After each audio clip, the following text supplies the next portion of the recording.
Yo mon OG, on se retrouve en direct de la place de Suva avec une magnifique église. Et justement, aujourd'hui je voulais te parler d'un thème très intéressant, c'est la spiritualité, l'ego, parce que ce matin j'ai été à l'église, justement j'ai été à la messe. Et je vais te raconter dans cette vidéo pourquoi je crois de plus en plus que les symboles sont le centre de la spiritualité. Donc tu vois mon G, par exemple le symbole de la Genèse dans la Bible. Si tu prends ça littéralement, c'est Dieu qui a chassé l'être humain du paradis. Mais si tu regardes avec une analyse ésotérique des symboles, tu peux voir que en fait, Ève, ça représente le côté émotionnel, ça représente le mental, l'ego de l'être humain. Et Adam, c'est plus ton esprit. Et l'esprit, il est toujours aveuglé par l'ego. Et donc, il a croqué le fruit de la connaissance, le fruit défendu, et ça lui a donné accès à la connaissance du bien et du mal.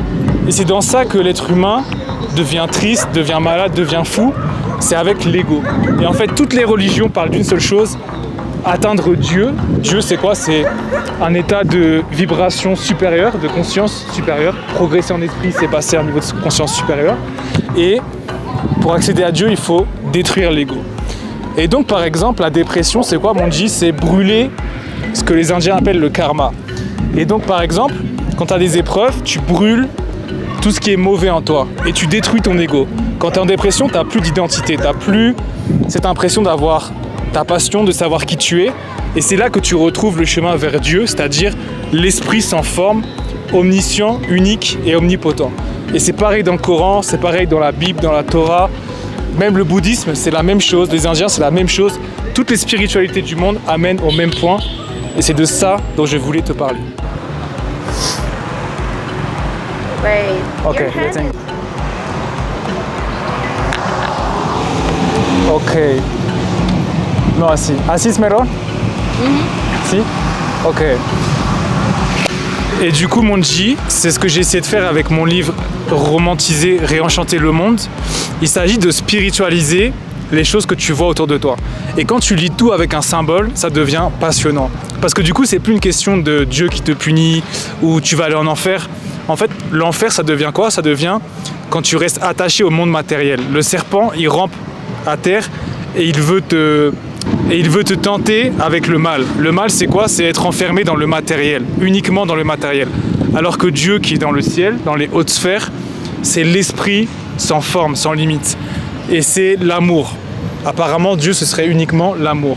Ça résume tout, tu vois. Et donc, c'est ce que j'essaie de faire à chaque fois. Et je vais te conseiller une chaîne que j'adore, qui m'a ouvert l'esprit sur ce sujet.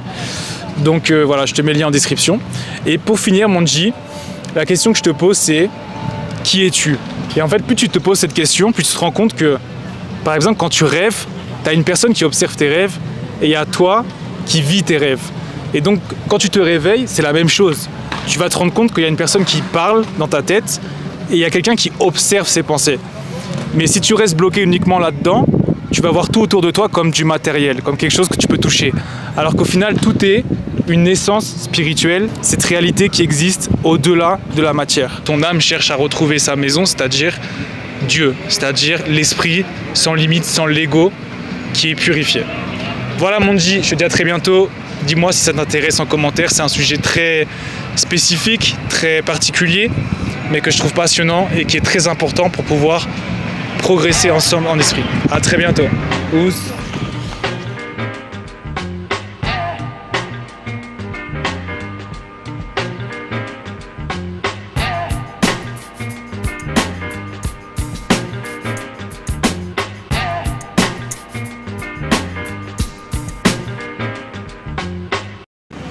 Non.